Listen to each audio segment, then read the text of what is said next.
पौराणिक कथाओं में आज हम जानेंगे जब श्री कृष्ण ने अर्जुन को बताया कि क्यों है कर्ण महादानी। तो आइए सुनते हैं, लेकिन सुनने से पहले चैनल को सब्सक्राइब करें, लाइक और शेयर करें। एक बार अर्जुन और कृष्ण बैठे वार्तालाप कर रहे थे तथा कृष्ण अर्जुन को दानवराज बलि की दानवीरता की कथा सुना रहे थे कि कैसे बलि ने जो है भगवान वामन को 3 पग भूमि में दान दी थी। तभी अर्जुन ने पूछा कि क्या उनकी तरह दानवीर कोई और हुआ है। इस पर कृष्ण ने अर्जुन को बताया कि आज पूरे विश्व में कर्ण सबसे महान दानी है, जिन्होंने आज तक किसी याचक को खाली हाथ नहीं लौटाया। कृष्ण के मुख से कर्ण की इस प्रकार बड़ाई सुनने पर अर्जुन को बड़ी ईर्ष्या हुई। उन्होंने कृष्ण से कहा कि हे कृष्ण, भ्राता युधिष्ठिर ने भी तो आज तक किसी याचक को खाली हाथ नहीं लौटाया। प्रतिदिन वह प्रत्येक याचक को अन्न एवं धन से परिपूर्ण करते हैं। यही नहीं, उनके पास इतना धन है कि वे जीवन भर भी दान देते रहें तो कभी समाप्त नहीं हो सकता। उनकी संपत्ति के आगे तो कर्ण की संपत्ति नगण्य है। फिर जब दानवीरता की बात आती है तो आप केवल कर्ण का नाम ही क्यों लेते हैं। कृष्ण मुस्कुराए और कहा कि चलो दोनों की परीक्षा ले लेते हैं, इससे तुम्हें पता चल जाएगा कि कौन वास्तव में महादानी है। उस समय सर्वत्र बड़ी तेज बारिश हो रही थी। कृष्ण और अर्जुन ने याचक का भेष बनाया और रात्रि के समय जो है युधिष्ठिर के पास दान मांगने पहुँचे। सम्राट युधिष्ठिर उस समय सोने जा रहे थे, किंतु जैसे ही उन्हें पता चला कि 2 ब्राह्मण दान की इच्छा से द्वार पर हैं तो वे तुरंत बाहर आए और ब्राह्मण रूपी कृष्ण और अर्जुन का अभिवादन किया और उन्होंने पूछा कि उन्हें दान में क्या चाहिए। इस पर कृष्ण ने कहा उन्हें 1 मन सूखी चंदन की लकड़ियां चाहिए। युधिष्ठिर ने तुरंत अपने सेवकों से कहा कि यज्ञशाला से 10 मन चंदन की लकड़ी लाई जाए। इस पर कृष्ण ने कहा वह अशुद्ध लकड़ियां स्वीकार नहीं कर सकते, क्योंकि वह पहले ही यज्ञ के संकल्प हेतु काटी जा चुकी हैं। युधिष्ठिर हैरान हुए और उन्होंने कहा कि इस समय तो सभी जगह बारिश हो रही है और इस समय तो एक सेर भी सूखी लकड़ी मिलना असंभव है। अगर आप चाहें तो मैं आपको 1 मन चंदन की लकड़ी की जगह 1 मन स्वर्ण मुद्राएं दे सकता हूँ। इस पर कृष्ण ने कहा कि उन्हें स्वर्ण मुद्राएं नहीं बल्कि केवल 1 मन चंदन की सूखी लकड़ियां ही चाहिए। युधिष्ठिर ने हाथ जोड़कर कहा, हे ब्राह्मण देव, अभी इस समय तो सूखी लकड़ी मिलना संभव नहीं है। आप कृपया आज रात मेरा आतिथ्य स्वीकार करें। कल सुबह वर्षा रुकते ही मैं आपको 10 मन चंदन की लकड़ी उपलब्ध करवा दूंगा। इस पर कृष्ण ने कहा वह सनातन ब्राह्मण हैं और किसी का आतिथ्य स्वीकार नहीं करते हैं। अब युधिष्ठिर बड़े धर्म संकट में पड़ गए। अब करें तो करें क्या। कोई और उपाय ना जानकर युधिष्ठिर ने उनके पांव पकड़ लिए और कतर स्वर में कहा कि इस स्थिति में वह उसे दान देने में असमर्थ है, अतः कृपया उन्हें क्षमा करें। कृष्ण ने युधिष्ठिर को व्यथित न होने को कहा और आशीर्वाद देकर अर्जुन के साथ वहाँ से चले गए। अपने श्रेष्ठ भ्राता को इतना व्यथित देखकर अर्जुन बड़े द्रवित हो गए।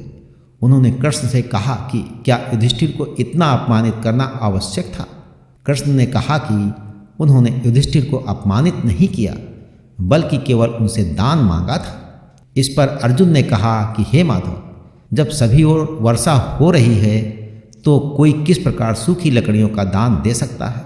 इस पर कृष्ण ने कहा कि चलो कर्ण के पास चलते हैं। लंबी यात्रा के बाद वे अंग देश पहुँचे और कृष्ण की माया से वहाँ भी घनघोर वर्षा होने लगी और उसी स्थिति में ब्राह्मण वेश में कृष्ण और अर्जुन जो है कर्ण के महल में पहुँचे।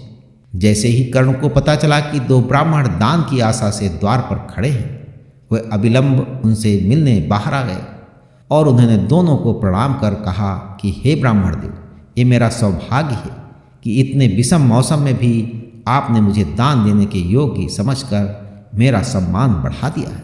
कृपया आज्ञा दीजिए कि आप किस चीज़ की इच्छा से यहाँ आए हैं। मैं आपको वचन देता हूँ कि मेरे धर्म के अतिरिक्त आप कुछ भी मांगें, अगर वो मेरे अधिकार में होगा तो मैं अविलंब उसे आपकी सेवा में प्रस्तुत करूँगा। कर्ण के इस कहने पर कृष्ण ने उनसे वही दान मांगा जो युधिष्ठिर से मांगा था। साथ ही साथ उन्होंने वही प्रतिबंध रखा कि वह यज्ञशाला की लकड़ी स्वीकार नहीं करेंगे। साथ ही उन्होंने कहा कि हे अंगराज, हमें ज्ञात है कि इतनी वर्षा में सूखी चंदन की लकड़ी मिलना अत्यंत कठिन है, इसीलिए अगर आप ये दान ना दे सकें तो हम अन्यथा नहीं लेंगे और वापस लौट जाएंगे। इस पर कर्ण ने अपने कानों पर हाथ रखते हुए कहा कि हे देव, ईश्वर की कृपा से आज तक मेरे द्वार से कोई याचक खाली हाथ नहीं लौटा, और अगर आप इस प्रकार दान लिए बिना लौट जाएंगे तो मुझे बड़ा कलंक लगेगा। अतः आप कृपया थोड़ी देर रुकें, मैं अभी आपको आपका अभीष्ट दान देता हूँ। ये कहकर कर्ण अपना धनुष लेकर अपने भवन में वापस लौट गया। अर्जुन ने देखकर बड़े विस्मित थे कि कर्ण ऐसा कौन से दिव्यास्त्र का प्रयोग करेंगे जिससे गीली लकड़ी सूख जाए। अगर वह अग्नेस्त्र का प्रयोग करते हैं तो लकड़ी पूरी तरह जल जाए। उन्होंने ये बात कृष्ण से भी कही, पर उन्होंने उसे प्रतीक्षा करने को कहा। वह आतुरता से कर्ण के वापस आने की प्रतीक्षा करने लगे। वह देखना चाहते थे कि कर्ण के पास ऐसा कौन सा अस्त्र है जो उनके पास नहीं है। थोड़ी देर में ही कर्ण अपना धनुष लेकर वापस आए। उन्होंने बिना कोई प्रतीक्षा किए अपने तीक्ष्ण बाणों से अपने मुख्य द्वार को काट डाला, जो चंदन की लकड़ी से बना था। देखते ही देखते कृष्ण और अर्जुन के समक्ष चंदन की लकड़ियों का ढेर लग गया। इस प्रकार का दान देखकर अर्जुन अवाक रह गया, किंतु कर्ण की परीक्षा अभी पूर्ण नहीं हुई थी। कृष्ण ने कहा कि हे अंगराज, अगर हम आपके द्वार की लकड़ी लेना अस्वीकार कर दें तो कर्ण ने बिना हिचक अपनी सैया, जो चंदन की लकड़ी की ही बनी थी, उनके टुकड़े कर कृष्ण के सामने लकड़ियों का दूसरा ढेर लगा दिया। उन्होंने कहा, हे ब्राह्मण देव, मेरी सैया मेरे दिव्य कवच और कुंडलों के कारण कभी अपवित्र नहीं होती है, अतः यह सर्वथा आपके यज्ञ के योग्य।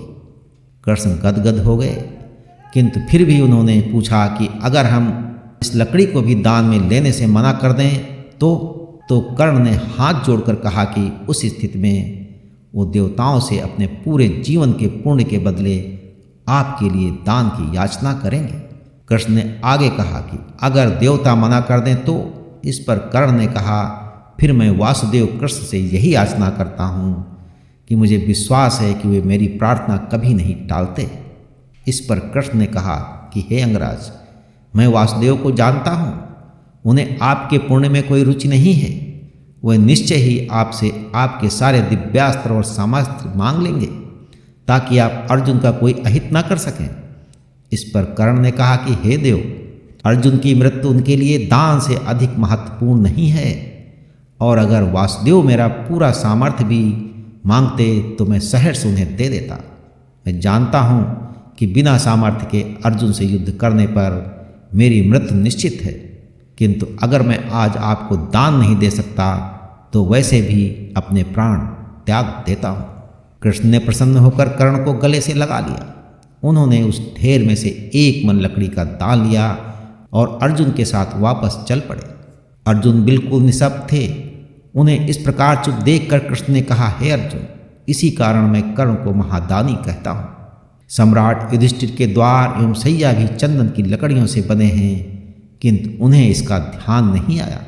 युधिष्ठिर के दानवीर होने में मुझे कोई संदेह नहीं है, किंतु कर्ण स्वभाव से ही उदार हैं और दानवीरता उनके रक्त में बहती है। जिस कर्ण के जीवन का एकमात्र लक्ष्य तुम्हारा वध करना है, वो बिना किसी संकोच उसे दान भी देने के लिए तैयार है। अर्जुन ने रूधे स्वर में कहा, हे कृष्ण, आज मैं ये भी स्वीकार करता हूँ कि कर्ण जैसा दानी आज पूरे विश्व में कोई नहीं है। फिर अर्जुन ने पूछा कि इस एक मन लकड़ी का किस प्रकार उपयोग करना चाहिए।